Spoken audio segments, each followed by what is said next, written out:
함께 기도하시겠습니다.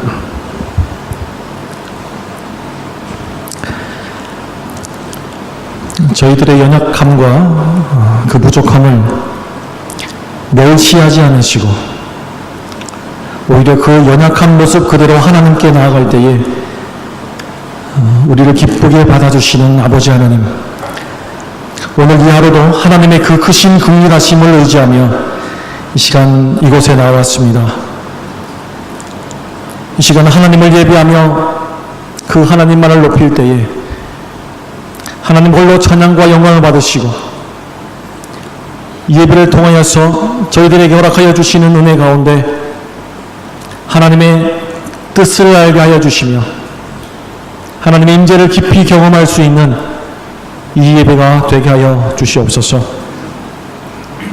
우리의 죄가 주홍 같을지라도 눈과 같이 희어질 것이라 말씀하신 그 내 말씀을 기억하며 우리의 완악함과 하나님 앞에서 불경건한 모습을 고백하며 주님 앞에 나아갑니다. 하나님 앞에서 우리가 교만한 모습으로 살진 않았는지, 하나님보다 더 사랑하는 그 우상을 우리의 삶의 중심으로 삼고 살고 있지는 않은지 하나님 깨달을 수 있는 마음으로 허락하여 주셔서 다시 한번 겸손하게 그 주님의 십자가를 붙들 수 있는 은혜의 시간을 우리에게 허락하여 주시기를 간절히 바랍니다. 우리의 연약함으로 할 수 없는 이 모든 일들이 오직 주님의 은혜로 되어짐을 우리의 삶 속에서 깨달아지며 고백되어질 수 있는 저희들 되게 하여 주시옵소서. 우리의 삶을 통해 하나님만의 높임을 받으시는 그런 삶의 예배자가 저희들 가운데 더욱 많아지게 하여 주시고 우리에게 맡겨주신 이 삶이 참으로 우리의 것이 아닌 하나님의 것임을 고백하며 하나님께로만 충성할 수 있는 선한 청지기로서의 사명을 잘 감당하며 주님 앞에 칭찬 들을 수 있는 주님의 백성들 모두가 되어질 수 있도록 하나님 은혜 더하여 주시옵소서. 하나님, 날로 악하여져만 가는 이 세상을 본받는 저희들 되지 않게 하여 주시고 도리어 이 세상을 하나님의 말씀과 복음으로 변화시키며 선한 영향력을 미칠 수 있는 하나님의 사람들 되게 하여 주시옵소서. 하나님의 사명자로 이 땅을 사랑하기 위하여서 필요한 훈련을 통해 저희들을 더욱 성숙시켜 나가심을 믿습니다.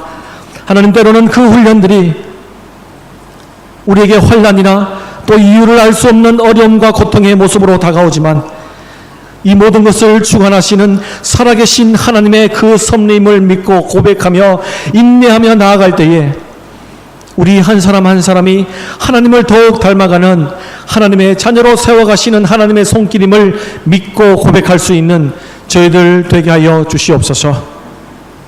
하나님, 우리의 소망을 결국에는 멸망하고 말 이 땅이나 이 땅에 속한 것들에 두지 않게 하여 주시고 우리의 육신의 눈에는 보이진 않지만 하나님, 우리의 영의 눈을 밝혀주셔서 하나님 나라의 비전과 오직 하나님께로만 소망을 둘 수 있는 저희들 모두가 되게 하여 주시옵소서.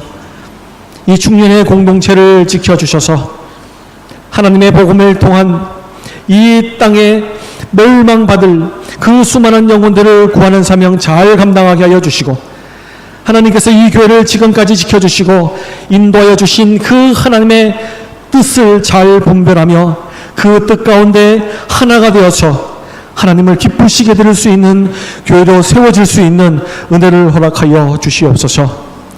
하나님, 휴거철을 맞이하여서 이곳저곳에 흩어진 성도들 하나님께서 기억하여 주시고 하나님, 그곳에서 하나님을 예배하는 예배자로 하나님 세워주시기를 간절히 바랍니다. 또 칠례를 방문 중이신 우리 김지현 목사님과 사모님에게도 동일한 은혜를 다하여 주셔서 하나님 영육간의 강건을 허락하여 주시고 날마다 하나님의 마음과 열정을 가지고 하나님께서 맡기신 그 양떼를 돌보게 하여 주시며 하나님, 이곳에 도착하시는 그날까지 하나님께서 허락하여 주시는 평강과 기쁨으로 충만할 수 있는 은혜를 허락하여 주시옵소서. 하나님, 한 시간 또 강귀한 선교사님을 통하여서 우리에게 하나님의 음성을 들려주시니 감사합니다. 인간의 생각과 마음으로 그 말씀을 대하는 저희들이 아니라 성령님께서 역사하심을 통해 이 시간 우리 각자 한 사람 한 사람에게 들려주시는 그 음성으로 받게 하여 주시옵소서. 그 말씀들이 우리에게 깨달음과 도전들이 되게 하여 주시고 하나님 모든 우리들의 영안이 밝혀지는 은혜의 시간이 될 수 있도록 성령님 역사하여 주시옵소서. 하나님 예배가 마칠 때까지 성령 하나님 이 예배를 주관하여 주시고 하나님 홀로 찬양과 높임을 받으시는 이 시간 되기를 간절히 바라며 우리를 구원하여 주신 예수 그리스도의 이름으로 간절히 기도드립니다. 아멘.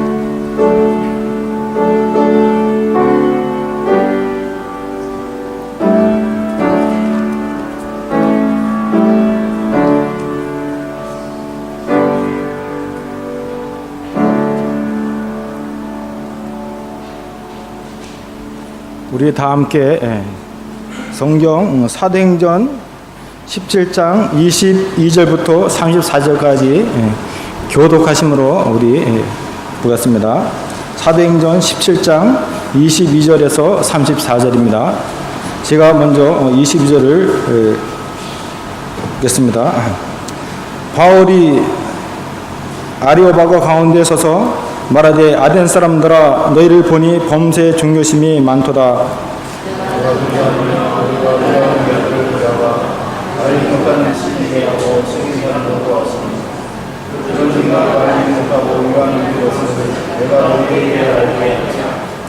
우주와 그 가운데 있는 만물을 지으신 하나님께서는 천지의 주제이시니 손으로 지은 전에 계시지 아니하시고 더욱이 지도한 것처럼 사람의 손으로 섬김을 받으신 것이 아니니 이는 만민에게 생명과 복과 물을 주시게 되는 것입니다.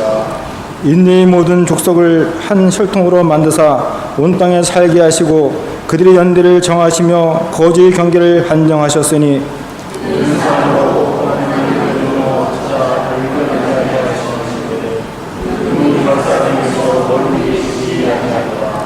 우리가 그를 힘입어 살며 기동하며 존재하느니라.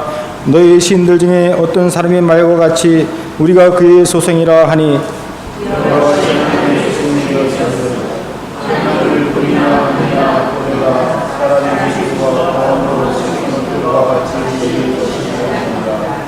알지 못하던 시대에는 하나님이 간과하셨거니와 이제는 어디든지 사람에게 다 명하사 회개하라 하셨으니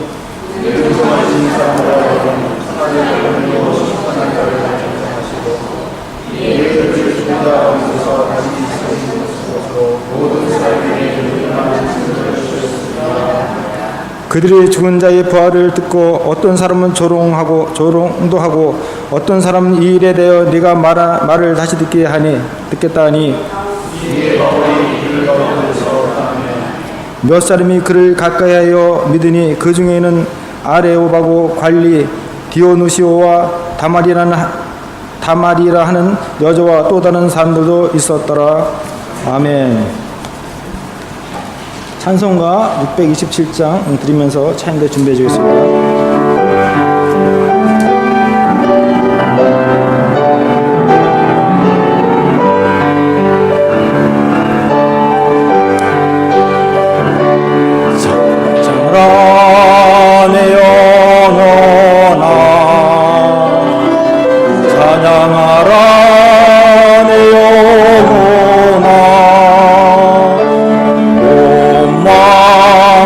정성 다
이 시간에는 강기한 선교사님 신학을 넘어 신앙으로라는 제목으로 하나님 말씀을 전해 주시겠습니다. 나오실 때 우리 할렐루야로 맞이하겠습니다. 할렐루야. 할렐루야.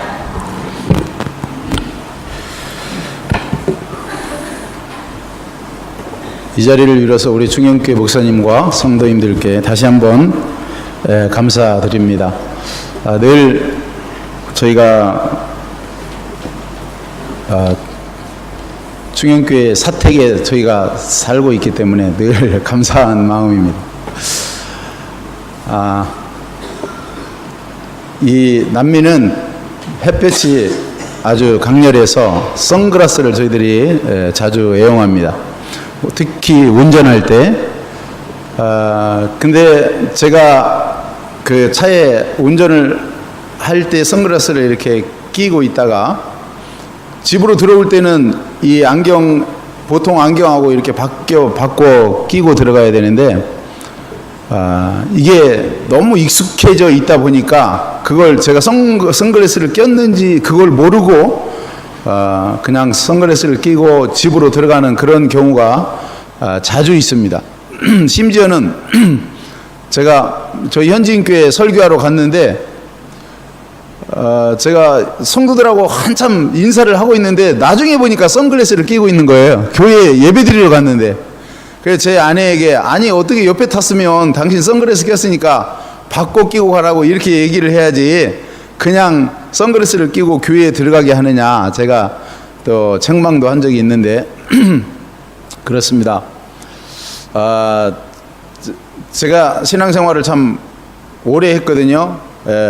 평생을 했으니까 50년 넘게 신앙생활을 했는데 뭐 자랑하려고 하는 게 아니고요.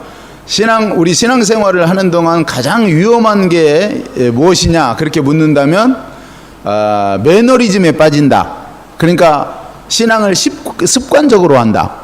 신앙이 뭐 이제 오래 했기 때문에 이게 너무 익숙해져 있어서 그걸 정말 우리의 마음으로 이렇게 신앙을 하는 게 아니고 이제는 이제 익숙해진 그 습관으로 이렇게 신앙생활을 하는 것이 정말 위험하다. 선교도 그렇게, 제가 아르헨티나에서 지금 20년 동안 선교를 하고 있는데 그것도 그렇습니다. 선교도 마찬가지로. 그래서 우리가 항상 자신을 새롭게 돌아보고 주님 앞에서 신앙도 새롭게 다짐하는 것이 얼마나 중요한가라는 것을 여러분들과 함께 나누고 싶었던 것입니다. 우리가 우리 자신의 그 본 모습을 정확히 보기 위해서 우리가 거울이신 말씀 앞에 우리 자신을 날마다 비춰봐야 되잖아요. 그래서 매일 우리가 아침에 일어나면 하나님의 말씀을 열고 말씀을 묵상하고 그런 삶을 살고 있죠. 그와 함께 또 사람과의 관계 속에서 어떤 사람의 그분의 말과 행동을 보고 또 우리 자신이 또 그런 사람이 아닌가, 이런 또 우리가 도전도 받게 됩니다. 최근에 정말 우리 전 국민에게 충격적인 그런 기사가 신문에 이렇게 떴었죠. 그건 뭐냐?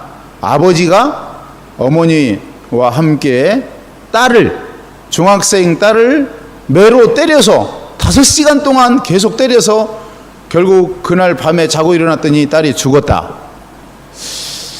여러분, 딸을 때려 죽이는 부모, 정말 참담한 그런 얘기 아닙니까?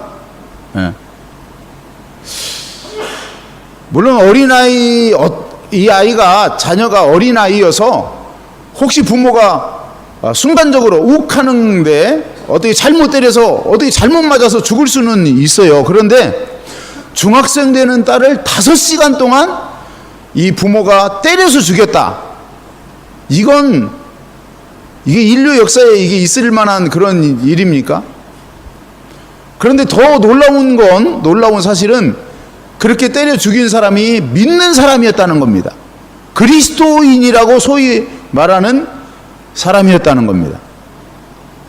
더 놀라운 건 그분이 목사님이셨고 현지 교회를 목회하는 목사님이셨고 신학교에서 인기가 좋은 신학교 교수였다는 겁니다.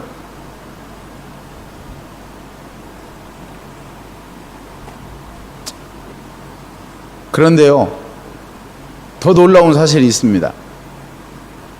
그것은 바로 저도 얼마든지 그 사람하고 같은 사람이 될 수 있다는 것입니다. 네. 다시 말해서 신학을 가르치는 교수라도 우리가 성경을 뭐 신구약을 낱낱이 잘 아는 그런 성도라고 할지라도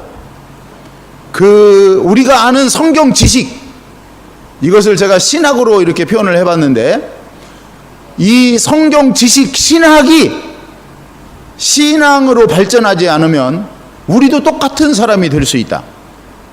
신학이, 우리가 아는 성경적인 지식이 이 지식으로만 그치면 우리도 얼마든지 이런 형식적인, 교회에서는 목사고 학교에서는 그것도 신학교에서 가르치는 교수지만, 인기 좋은 교수지만 얼마든지 그런 존재로 우리가 자리할 수 있다는 것을 제가 느끼면서 정말 참담한 마음이 더했던 것 같습니다.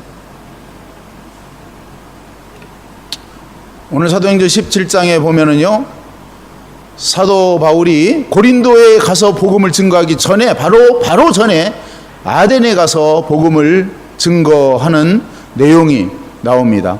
여기는 아덴 사람들에게 이 사도 바울이 복음을 증거하는 내용인데요. 사도 바울이 이 아덴 지역에 가서 그 지역을 두루 다니면서 관찰을 해보니까 아마 영적인 어떤 상태가 어떤가를 아마 살펴봤던 것 같아요. 그런데 그곳에 템플러들이, 이런 성전들이 많이 세워져 있었습니다. 물론 하나님을 예배하기 위해서 세운 게 아니고 그들이 섬기던 그런 우상들을 섬기는 그런 템플러들이, 성전들이 많이 세워져 있는 걸 봤습니다. 어느 곳에 갔더니 성전에 간판이 있는데 충영교회가 아니고 알지 못하는 신에게 라는 간판을 봤습니다. 그러니까 이렇게 성전을 지어놓고 뭘 섬기기는 섬기는데 알지 못하는 신을 섬겼다는 겁니다. 그런 것을 바울이 보고 이제 아덴 사람들에게 하는 설교입니다. 예. 우리가 이 카톨릭 문화권에 살잖아요. 이 라틴 아메리카는 카톨릭 문화권입니다. 그렇기 때문에 여러분, 카톨릭은 여기 아르헨티나 사람 중에 74%가 자기는 카톨릭 신자다, 그렇게 고백을 합니다.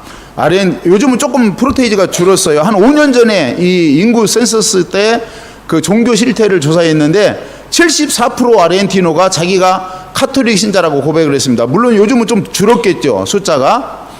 그리고 여기에 공식적으로 우리 기독교인이 약 9%에서 10% 정도 됩니다. 그렇게 하면 85% 가까운 사람들이 하나님을 우리의 창조주고 우리의 구주고 우리의 아버지라고 그렇게 고백하는데, 여러분, 그런 나라에서 여기에 가정마다 홀로 어머니 가정, 마드레 솔테라라고 하죠. 이 홀로 어머니 가정들이 얼마나 많은지 아십니까?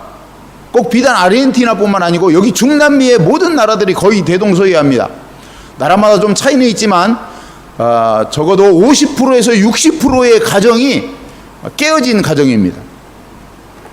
그러니까 90% 정도의 사람들이 자기가 하나님을 믿는다고 하는데 가정은 거의가 깨어진 그런 상황입니다. 이건 홀로 어머니 가정만을 얘기할 때 50%에서 60%지, 그렇게 보면은 얼마나 많은 가정들이 깨어져 있는지 우리가 알 수 있습니다. 다시 말해서 입으로, 지식으로, 신학적으로 아는 것과 실제 삶으로 살아가는 것이 전혀 다르다는 그런 의미입니다.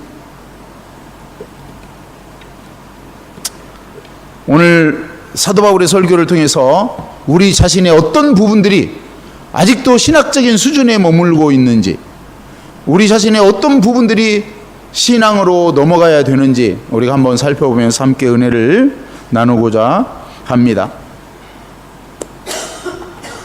바울이 아덴 사람들에게 이런 얘기를 합니다. 너희가 참 종교심이 많다 그랬습니다. 우리 아르헨티나도 종교심이 많아요. 특히 우리 한국 교민들 중에 50%가 교회 다닌다고 하잖아요. 50%가 교회를 다닌대요. 아르헨티나에 계신 교민들이. 한국의 크리스천은 20%가 안 되는데 여기에 오신 분들은 어떻게 많이 교회를 다니시는지 참 의아하잖아요. 그거 어떻게 보면은 이 나라의 문화에 많이 우리가 동화되어 사는 것 같습니다. 다시 말해서 종교심이 많은 사람으로 우리가 변화되어졌다. 그런데 이 나라 문화의 영향을 받기 때문에 또 그 종교심이 많지만 그 종교가 형식적인 신앙이 될 수 있다. 그것이 우리가 주의해야 될, 이 땅에 살아가면서 아주 주의해야 될 그런 부분이 아닌가 그렇게 생각을 합니다. 여러분, 우리가 믿는 하나님, 우리가 믿는 복음이 어떤 겁니까? 예? 여기 24절에 보니까 한번 보시죠. 성경을 우리가 보면서 살펴보면서, 자, 24절, 우주와 그 가운데 있는 만물을 지으신 하나님께서는 천지의 주제시니 손으로 지은 전에 계시지 아니하시고 그랬습니다. 여러분, 우리 하나님을 이 손으로 지은 성전에 가두어 놓는 그런 신앙인들이 참 많이 있는 것을 봅니다. 자, 그래서 이 손으로 지은 성전 안에 계신 하나님으로 알고 우리가 교회에 나와서 예배드리잖아요. 우리 하나님 여기 계시니까 우리가 온 마음으로 주님을 찬양하자. 그래서 우리 하나님께 예배하잖아요. 그렇죠? 예. 그런데 하나님은 성전에 계신 분이기 때문에 어떻게 됩니까? 주일 지나서 월요일부터 세상에 나가면 하나님하고 상관없이 살아갑니다. 예. 그러니까 하나님은 이 성전 안에 하나님에 국한되어서 실제 우리의 삶에 전혀 관계도 없고 영향도 없는 그런 하나님으로 우리가 하나님을 전락시킨다는 겁니다. 여러분 어떻습니까? 우리의 신앙이 교회에서나 가정에서나 사회에서나 어떻습니까? 똑같습니까? 여기 제 아내와 제 아들이 와서 제 설교를 듣고 있습니다. 제가 제 아내와 제 아들에게 자신 있게 나는 그렇게 산다 그렇게 말할 수 없습니다. 솔직히 그렇게 살려고 하는데 많은 부분에서 아마 제 아들과 제 아내에게 물어보면 당신은 많은 부분에서 실격이다 그렇게 얘기할 겁니다. 그렇기 때문에 이 설교가 오늘 사실은 여러분들에게 향하는 설교이면서도 저는 제 개인에게 우리 하나님께서 들려주시는 말씀으로 제가 듣고 있습니다.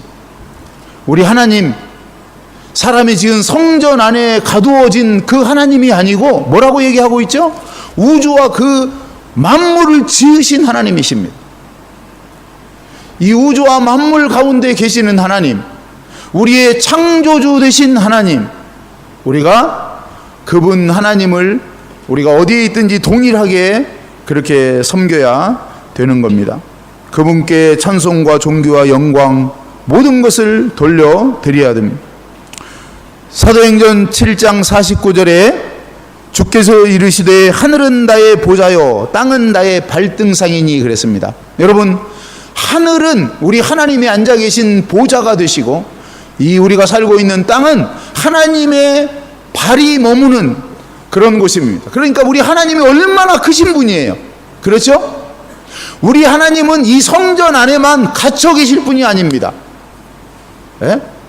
물론 이 성전을 우리가 상징적으로 하나님의 임재의 장소로 그렇게 구약시대부터 알아왔고 그래서 그곳에 와서 하나님을 예배하는 거지만 그러나 실제로 우리 하나님의 예배는 이 성전에서만 머물러서는 되지 않는다는 겁니다. 예? 그렇죠? 로마서 12장 1, 2절 우리가 정말 우리 몸으로 드리는 거룩한 산 제사로 있는 곳 어디서든지 이 우주의 창조주시고 우주를 섭리하시고 통치하시는 그 하나님을 우리가 아버지로 섬기며 예배하고 찬양하는 그런 삶이 되어야 하겠다. 할렐루야, 할렐루야. 우리 성전 안에 머무는 신앙. 예. 그래서 그 교회 나갈 때는 그렇게 얘기합니다. 주님, 여기 꼭 계십시오. 제가 다음 주에 반드시 옵니다. 다음 주에 11조도 가져오고 헌금도 가지고 올 테니까 반드시 여기 머무십시오. 그러나 내 삶에는 개입하지 마세요. 이제 내일부터는 나의 삶을 살아갑니다. 이렇게 살아가는 거예요. 예. 그래서 사업할 때는 얼마든지 거짓말도 하고 얼마든지 우리가 남을 속이며 이렇게 살아가는 거예요. 그게 바로 주님을 성전 안에 계신 분으로 그렇게 믿고 신앙생활하는 겁니다. 그렇습니까, 여러분? 날마다 순간마다 우리와 동행하시는 주님, 예. 그분 앞에서, 그렇죠? 코람데오, 그 하나님의 존재 앞에서 살아가는 저와 여러분 되시기를 주의 이름으로 축원합니다. 그게 실제입니다, 여러분. 그게 우리의 믿음이 되어야 됩니다. 그게 지식으로 그치는 게 아니고 실제로 우리의 삶 가운데. 그래서 아침마다 일어나면 그분을 찾고 그분의 인도를 바라고 그분의 음성을 구하고 그렇게 우리가 살아가야 되는 것입니다. 두 번째로, 사랑하는 성도 여러분, 25절에 또 무엇이 부족한 것처럼 사람의 손으로 섬김을 받으시는 것이 아니니 이는 만민에게 생명과 호흡과 만물을 친히 주시는 이심이라. 우리 하나님은요, 뭔가 부족해가지고 우리에게 뭘 이렇게 받으시려고 기다리고 손 벌리고 기다리시는 분이 아니라는 겁니다. 믿습니까? 종종 이렇게 교회 제가 말씀드리잖아요. 신앙생활 오래 했다고, 50년도 넘게 했다고. 그런데 교회 안에 보면은 종종 이렇게 주님을 위해서 뭔가 좀 헌신을 해놓고 꼭 자기의 이름을 드러내려고 하고 꼭 남이 칭찬해 주기를 기다리고 꼭 이런 사람들이 있어요. 예? 예. 그게 잘못되었다는 겁니다. 그런 신앙이 잘못되었다는 겁니다. 우리가 헌금을 드리면 예를 들어 뭐 100만 불을 드렸다 해도 그게 하나님께 무슨 유익이 되겠습니까? 우리 하나님은 금과 은의 주인이시고 천지를 창조하신 이 우주의 주인이신데 우리가 뭐 100만 불을 좀 드린다고 그게 뭐 얼마나 유익이 되겠습니까? 그러나 그렇게 100만 불을 드리면 마치 그 교회가 자기 교회인 것처럼 행세하는 사람들이 종종 있다는 겁니다. 그런 게 아니죠. 오히려 하나님께서는 우리에게 뭐가 필요해서 우리의 도움을 받으려고 기다리는 분이 아니고 우리에게 무엇이든지 주시는 분이라고 말씀하고 있잖아요. 믿습니까, 여러분? 그래서 우리에게 생명도 주시고 우리에게 만물도 주시고 우리에게 필요한 모든 것을 주시는 하나님. 여러분, 지난주 목요일 날 제 아내와 제가 나플라타에 저희와 함께 동역하는 사역자의 그 2살도 안 된 딸이 죽어서 장례식에 다녀왔습니다. 우리가 날마다 아침에 눈을 뜨면 새롭게 주님께 감사해야 되는 이유가 그겁니다. 욥기에 보면 주님께서 마음을 정하시고 우리 코에서 호흡을 빼앗아 가시면 우리가 어떻게 돼요? 우리가 죽은 사람이 되는 겁니다. 그러나 주님께서 아직까지 우리의 생명을 연장시켜 주시고 또 우리에게 이 육체적인 생명만이 아니고 영원한 생명까지 우리에게 얻을 수 있는 은혜도 주시고 그런 분입니다, 여러분. 그런 분이에요, 우리 하나님께서. 그래서 아침마다 우리가 눈을 뜨고 일어나 침대에서 일어나면 하나님께 먼저 감사해야 되는 겁니다. 우리의 코끝에 호흡을 허락하시고 그 호흡을 앗아가지 아니하신 그분께 우리가 감사하는 삶을 살아야 되는 겁니다. 예? 더군다나 우리에게 영원한 그 하늘나라, 영원한 세계를 우리에게 허락하신 그분을 날마다 우리가 감사하며 찬양하며 그렇게 살아가야 되는 겁니다. 그분은 만물도 우리에게 허락하셨습니다. 만민에게 만물도 허락하셨습니다. 예. 참 여러분도 인생 이렇게 살아오시면서 다 느끼셨겠지만 저희도 선교 20년 동안 하나님께서 이 모양 저 모양으로 이렇게 채우시는 그런 모습을 저희가 봅니다. 정말 하나님이 하셨습니다. 정말 하나님께서 하시는 것들을 봅니다. 저희가 모금하러 막 이렇게 다니고 그런 스타일이 아니에요. 오직 그냥 하나님만 바라보고 주님께서 공급하시는 것으로 살고 일하려고 그렇게 저희는 그렇게 살고 있습니다. 지금까지. 그런데 지금까지 그럼에도 불구하고 하나님께서 저희의 삶과 가정 사역을 이렇게 이끄시고 지키시고 또 필요할 때마다 여호와 이레의 하나님이 되어주시는 걸 볼 때 정말 그렇습니다. 우리 하나님은 우리에게 뭔가를 받으려고 이렇게 손 벌리고 기다리시는 분이 아니고 우리의 모든 필요를 채우시기 위해서 우리에게 정말 풍성한 은혜로 주시려고 정말 우리에게 건네주시는 그런 분이심을 우리가 믿어야 될 줄 압니다. 아멘. 그 하나님에 대한 기대가 있습니까?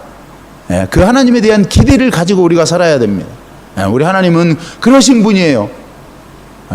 그래서 우리가 주님을 위해서 정말 그렇다고 우리가 주님을 위해서 그러면 아무것도 하지 말라 그런 얘기가 아닙니다, 여러분. 그 은혜와 그 사랑이 그 사랑에 감격해서 이 사랑이 모티브가 되어서 주의 일을 섬기는 겁니다. 사랑이 모티브가 되어서 주의 일을 섬겨놓고 뭐라고 해요? 우리가 죽도록 충성해놓고도 주님이 우리에게 면류관을 주실 때에 우리가 그 면류관을 우리가 정말 좋은 면류관 받아야 됩니다. 여러분 믿습니까? 우리가 생명의 면류관, 썩지 않는 면류관, 영화의 면류관, 정말 우리가 의의 면류관을 꼭 받아야 되는 겁니다. 그 면류관, 좋은 면류관을 받는 이유가 뭡니까? 그 면류관을 우리가 머리에 쓰고 하나님 앞에서 우리가 자랑하기 위해서 그게 아니에요. 좋은 면류관을 우리가 받고 그 면류관을 여러분 요한계시록에 보면 천사들이 하늘에서 하늘의 예배가 진행되는데 그 예배 장소에서 그 24 장로들이 주님께서 씌워주시는 면류관을 벗어 주님 보좌 앞에 던지면서 주님 발 앞에 던지면서 거룩 거룩 거룩 찬양하잖아요. 그렇습니다, 여러분. 우리가 주님께 그런 좋은 면류관을, 생명의 면류관, 의의 면류관, 썩지 않는 아름다운 면류관을 받아야 되는 이유는 그 면류관을 다시 주님 앞에 벗어서 드려야 되기 때문에 그렇습니다. 우리 옛날에 부흥사 목사님들이 개털 모자 받는 성도가 있을 거다 그런 얘기 하잖아요. 개털 모자 받아가지고는 그 면류관을 주님께 드리면 별로 주님이 영광을 못 받으실 것 같아요. 그래서 좋은 면류관을 받아야 됩니다. 그래서 우리가 정말 죽도록 충성해야 돼요. 그런데 그렇게 충성을 다한 결론이 뭡니까? 나는 무익한 종입니다. 나는 무익한 종입니다. 내 할 바를 한 것뿐입니다. 할렐루야. 그래요. 우리 주님은요, 우리 손으로 뭘 이렇게 받으려고 하는 그런 분이 아니에요. 우리가 주님께 드리는 이 충성과 헌신과 봉사와 그리고 헌금 이런 것도 다 주님이 그거 받고 얼마나 저기 하시겠어요. 다 정말 이 땅에 잃어버린 영혼을 건지고 또 다른 성도들을 세우는 그런 일에 필요한 거지. 그러나 정말 우리가 그 주님이 우리에게 허락하신 그 은혜와 그 영생과 그 사랑에 감격해서 그것이 모티브가 되어서 또 주님을 섬기는 그런 삶을 살아가야 되는 줄 믿습니다. 또 26절에 보니까 우리 주님은 인류의 모든 족속을 한 혈통으로 만드사 온 땅에 살게 하시고 그들의 연대를 정하시며 거주의 경계를 한정하셨으니 인류의 모든 족속을 한 혈통으로 만드사. 이 아덴 사람들은요 당시에 자기들은 이 아티카라고 하는, 저희 아티카가 정확히 뭔지는 정확히 제가 모르겠는데 이 아티카라고 하는 그런 흙으로, 그 아티카라고 하는 흙으로 자기들은 만들어진 존재이기 때문에 자기들은 세상 누구보다도 우월한 존재라고 그렇게 믿었다고 해요, 아덴 사람들이. 그래서 그 사람들에게 바울이 이런 얘기를 하는 겁니다. 야, 너희만 그렇게 우수하고 똑똑한 사람이 아니고 잘난 게 아니고 하나님께서는 이 모든 이 지구상에 존재하는 모든 사람을 한 혈통으로, 한 족속으로 만들었다. 여러분, 종종 교회 안에 그런 분들이 있습니다. 자기를 아주 남보다 낮게 여기고 다른 사람들을 무시하고 그런 사람들이 참 많아요. 교회 안에도 편을 가르고요. 그런 사람들이 있습니다. 이분들은 아직 신학의 수준에 머무는 사람들입니다. 여러분, 예수님 때부터도요, 계속 이건 아마 제자들의 전통인 것 같아요. 제자들이 예수님께서 이 마가복음 8장, 9장, 10장에 보면 쭉 예수님이 자기의 그 고난받으실 것을, 십자가에 돌아가실 것을 예수님이 계속 미리 예고를 하시잖아요. 그런데 그 예고를 들을 때마다 제자들이 한 얘기가 있습니다. 한 일이 있습니다. 그건 뭐냐면 그 얘기를 듣고 길 가면서 우리 중에 누가 크냐? 우리 중에 누가 크냐? 늘 제자들이 다퉜던 게 그거예요. 그리고 또 제자들의 어머니가 또 그 예수님을 찾아와가지고 우리 아들이 천국에서 예수님의 오른편에 앉고 또 왼편에 앉게 해달라고 그렇게 또 청탁을 하고, 그게 아마 제자들의 전통인 것 같습니다. 그래서 오늘날도 교회 안에는, 교회에 사실은 문제가 어디에 있습니까? 이 누가 크냐 싸움 아니에요? 늘 누가 크냐? 정말 우리 충영교회는 그런 일들이 없기를 바랍니다. 이건 신학에 머무르는 성도들의 신앙입니다. 여러분, 우리 주님께서는 우리를 한 혈통으로 만들었습니다. 제가 여러분들에게 꼭 부탁드리는 건데, 여러분들 아르헨티노들을 존귀하게 좀 대해주세요. 제가 우리 종종 저희가 중앙교회 수양관을 많이 이용합니다. 저희 이제 선교부 전체 교회들 연합 수련회 같은 거 또 행사들이 많아서 저희들이 중앙교회 수양관을 많이 이용하는데, 중앙교회 수양관에 가서 저희 현지인 목사님들하고 이렇게 같이 가더라도 우리 한국 사람들이요, 현지인 목사님들을 그냥 아주 무시하는 그런 모습을 보고 참 제가 안타깝습니다. 이 아르헨티노들이 자존심이 얼마나 강한지 아십니까, 여러분? 동양 사람을 우습게 여깁니다. 근데 우리 한국 사람들은 그 사람들을 마치 자기 가게에 종업원 부리듯이 이런 거 볼 때 제가 너무 안타까워요. 우리 한국 분들이 참 모르는 게 너무 많으시다. 여러분, 그렇게 살면 안 돼요. 우리가 물론 돈도 좀 있고 지식적으로도 그 사람보다 나을 수 있습니다. 그러나 우리는 다 그리스도 안에서 믿음의 한 혈통임을 믿으시기 바랍니다. 정말이에요. 그게 실제입니다, 여러분. 그게 실제예요. 그게 실제예요. 목사? 제가 목사입니다. 선교사? 별겁니까? 목사고 선교사. 제가 올 신년 초에 우리 선교부 목회자들하고 수련회 가서 제가 그런 얘기를 했습니다. 제가 선교부 대표입니다. 그랬습니다. 어우, 대단하죠. 제가 대표입니다. 그랬어요. 대표가 왜 있는데요? 대표이기 때문에 많이 섬기라고 있는 거 아닙니까? 그러니까 저보다 다른 목사님들을 많이 섬길 수 있는 사람 대표하세요. 목사가 왜 있습니까? 교회 장로님이 왜 계십니까? 다른 사람들을 더 섬기라고 있는 거 아니에요? 할렐루야. 우리의 신앙이 그렇게 신학의 수준에서 신앙으로 넘어가야 되는 겁니다. 우리는 정말 다 주님의 한 가족입니다. 아멘. 아멘. 그래서 우리가 서로 사랑하고, 여러분, 더 성경에 바울이 그렇게 얘기했잖아요. 성경에 자기보다 남을 낮게 여기라. 낮게 여기라. 얼마나 우리가 남을 나보다 낮게 여기기가 어렵습니까? 자기가 잘난 줄 알고, 자기가 최고인 줄 알고, 별로 가진 것도 배운 것도 별로 없어도 그래요. 그러면 안 돼요. 우리가 각각 자기보다 남을 낮게 여기고 남을 존귀히 여기고 서로 사랑 안에서 하나 되는 그런 성도들이 되어야 될 줄 믿습니다. 그런데 여기 보니까요, 우리 주님께서 그들의 연대를 정하시며 거주의 경계를 한정하셨다. 정말 놀라운 말씀입니다. 여러분, 하나님께서 우리의 연대를 정하셨습니다. 우리의 거주의 경계를 정하셨습니다. 지금 우리가 처한 환경이 우리 마음에 정말 안 들고 너무 불평스럽고 짜증스러워도 여러분 하나님께서 거주의 한계를 정하신 걸 믿습니까? 우리 막내딸이 여러분 지금 한창 사춘기 끝을 보내고 있는데 자기는 선교사 딸이 불행하다는 거예요. 선교사 딸이. 참 어떤 면에서는 미안하기도 하지만 그러나 여러분 거주의 한계를 누가 정하셨습니까? 제가 정한 거 아니잖아요. 믿습니까 여러분 정말? 여러분이 이 아르헨티나 땅에 와서 이렇게 살게 한 거주의 한계를 정하신 분이 하나님이시라는 거예요. 왜 그걸 인정을 안 하시고 처한 환경에 불평하고 원망하고 그렇게 사세요? 감사하며 살아야 됩니다. 아멘? 감사하며 살아야 돼요.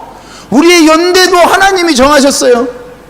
그 2살 난 그 어린아이, 그 사랑스러운 아이가 왜 세상을 떠나야 되느냐? 그거 여러분 하나님 손에 있어요. 그래서 그분이 전능하시죠. 그래서 우리는 피조물이죠. 우리는 유한한 존재입니다. 몰라요. 앞으로 5분 앞에 어떤 일이 닥칠지 모르는 존재들 아닙니까? 그래서 우리가 하나님을 예배하고 경배하고 우리가 그분 앞에 나오는 거 아닙니까? 우리는 피조물입니다. 우리는 흙으로 만들어진 존재입니다. 그러나 하나님께서 우리의 연대를 허락하시는 만큼, 하나님께서 우리의 거주의 한계를 정하신 만큼 그곳에서 우리가 범사에 감사하라. 별로 마음에 안 드시나 봐. 범사에 감사하라는 게. 범사에 감사하라. 아멘 하셔야죠. 범사에 감사하며 살아가는 저희가 되어야 될 줄 믿습니다.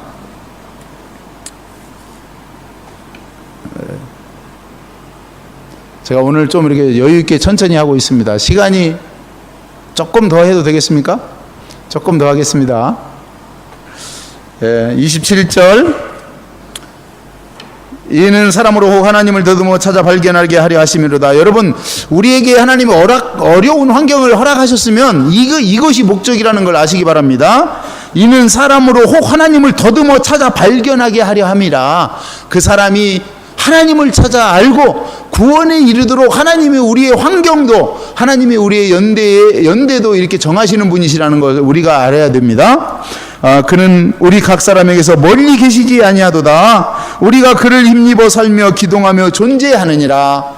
여러분, 하나님을 알되 하나님 이 신학의 수준에 머무는 사람은 하나님이요 멀리 계신 분으로 압니다. 하나님이 엄청 엄유하시고 무서운 두려우신 분으로만 알지, 우리가 그분을 힘입어 살며 기동하며 존재하며 그분이 가까이 계시고 우리 안에 계시고 그런 분임을 우리가 잘 인정을 않는다는 겁니다. 혹 지식적으로는 알 수 있어도 하나님이 임마누엘의 하나님이시고 하나님이 에베네셀의 하나님이시고 하나님이 여호와 이레의 하나님이시라는 걸 우리가 지식적으로 알지만 실제적으로 삶 가운데 그 지식이 그냥 신학의 수준에 머무르고 그게 신앙의 단계로 발전하지 못할 때에 어떤 일이 일어나느냐?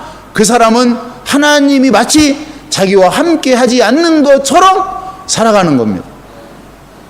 여러분, 우리가 하나님으로 힘입어 기거 활동한다는 사실을 잊어서는 안 됩니다.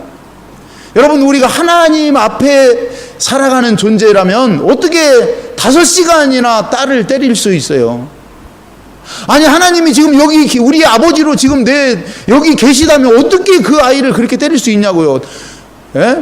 5분도 아니고 5초도 아니고 5시간을 어떻게 때리냐고요? 그 있을 수 있는 겁니까? 하나님을 정말 그분을 기동해, 그분을 의지해서 그분을 힘입어 사는 존재라고 믿는다면 그럴 수는 없죠.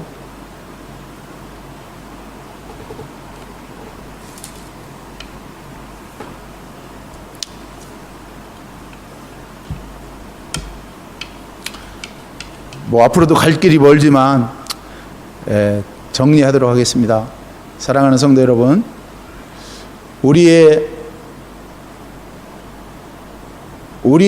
그동안 이 교회 다니면서 또 성경을 통해서 또 공부를 통해서 하나님에 대해 아는 그 지식이 지식으로 멈추면 그 지식이 정말 믿음의 행위로 옮겨지지 아니하면 정말 위험한 신앙입니다. 우리도 얼마든지 그 목사처럼 그 교수처럼 그렇게 될 수 있습니다. 여러분, 우리 주님 창조주 하나님 지금도 살아계십니다. 지금도 우리는 그분을 힘입어 기거 활동하고 있고, 우리는 그 부활하신 주님, 그 보좌에 계신 주님, 그 다시 오실 주님을 소망하며 살고 있지 않습니까? 그리고 여기 31절에 이는 정하신 사람으로 하여금 천하를 공의로 심판한 날을 작정하시고, 여러분, 우리가 백보자 심판대 앞에 서야 되는 그 날이 있다는 것을 우리가 알고 있잖아요. 그럴 때에 우리가 정말 우리의 믿음이 실제가 되고, 우리의 이 아는 주님을 향해 아는 지식이 실제가 되고 믿음으로 발전하고, 그래서 정말 우리가 하나님을 사랑한다고 고백하고, 그리고 더 나아가서 바로 나는 주님의 것이고 주님은 내 것이라고 하는 이 하나님과의 우리가 연합하는, 거기까지 우리의 신앙이 나가야 되는 겁니다. 우리 예수님께서 요한복음 11장 25절에 나는 부활이요 생명이라고 말씀하실 때, 우리 주님은 부활하여 살아계신 분이고, 그리고 우리에게 생명이라고 말씀하실 때 날마다 새로운 생명을 허락하시는 분이시라는 얘기입니다. 믿습니까? 여러분, 우리 주님 살아계십니다. 이것이 실제입니다. 그리고 날마다 우리에게 새로운 생명으로 그분이 우리의 삶을 우리가 승리하며 살아갈 수 있도록 우리를 붙들어 주십니다. 그래서 아무쪼록 우리가 정말 지식적인 그런 상황에서 신학에 머무르지 않고 믿음으로 나가는 신앙, 우리가 형식과 외식에 빠져 있는 신앙이 아니고 정말 복음이 우리에게 실제가 된, 복음 되신 우리 부활하신 예수님이 나와 동행이 날마다 생생하고 실제적인 그런 삶이 되어 갈 때에 우리는 정말 히브리서 11장에 나오는 그 믿음의 영웅들처럼 주님께서도 우리에게 아브라함은 믿음이 어떻고 노아는 어떻고 모세의 믿음은 어떻고 그렇게 칭찬받는 성도들이 다 될 줄 믿습니다. 우리 기도하겠습니다. 기도할 때에 여러분 그렇게 구하십시오. 우리 주님 알기 원합니다. 여기 아덴 사람들은요 주님을 몰랐어요. 그래서 알지 못하는 신에게라고 하는 신당을 만들어 놓고 그 알지 못하는 신을 섬겼습니다. 우리 주님을 알게 해달라고 우리 기도합시다. 두 번째, 주님을 알되 지식적으로 하는 것이 아니고 경험적으로 그분이 살아서 나와 늘 생생하게 동행하시는 분임을 우리가 알 수 있도록 기도합시다. 그리고 우리의 이 지식이, 우리의 신학이 더 나은 단계로 발전해서 정말 신앙으로, 그래서 우리가 아는 지식이 실제가 되고 우리가 아는 지식, 하나님에 대한 지식이 우리의 삶을 변화시키는 그런 믿음의 단계로 나아갈 수 있도록 그렇게 우리를 주님께서 도우시도록, 더 나아가서 하나님과 우리가 하나 되어 한 몸 되어 살아가는 그런 존재로 세워져 갈 수 있도록 믿음 없는 우리를 도와달라고, 우리에게 믿음을 달라고 우리 한번 같이 1분간 통성으로 기도하겠습니다. 하나님, 은혜와 사랑을 감사합니다. 이 아침에 저희들이 함께 주님 존전에 나와서 이제 정말 그동안 형식적으로 또 그동안 지식적으로 그곳에 머물렀던 우리의 삶이 이제는 정말 하나님을, 복음을 실제로 여기고 살아가는, 그래서 살아계신 주님, 부활하신 주님, 다시 오실 주님과 날마다 동행이 생생하고 관계가 생생하고, 그래서 정말 우리가 믿음의 본을 많은 사람들에게 보이고 정말 우리를 보는 사람들이 우리를 통해서 살아계신 하나님을 발견하는 그런 단계로 우리가 나갈 수 있도록 주님 도와주시기 원합니다. 예수도 알기 원합니다. 날마다 더 가까이 가기를 원합니다. 우리가 아는 지식이 지식으로 그치지 않고 우리의 삶으로 정말 실천되어지는 행함이 있는 믿음의 사람들 되게 하여 주시기 원합니다. 주님, 우리가 주님을 향하여 품은 그 믿음이 이제는 주님이 우리를 붙들어주는 그런 단계로 나아가서 주님과 우리가 하나 되어 살아가고, 그래서 이제는 내가 산 것이 아니 오직 내 안에 그리스도께서 사신 것이라고 하는 그 고백이 우리의 고백이 되게 하여 주시옵소서. 감사하며 예수님의 존귀하신 이름으로 기도합니다. 아멘.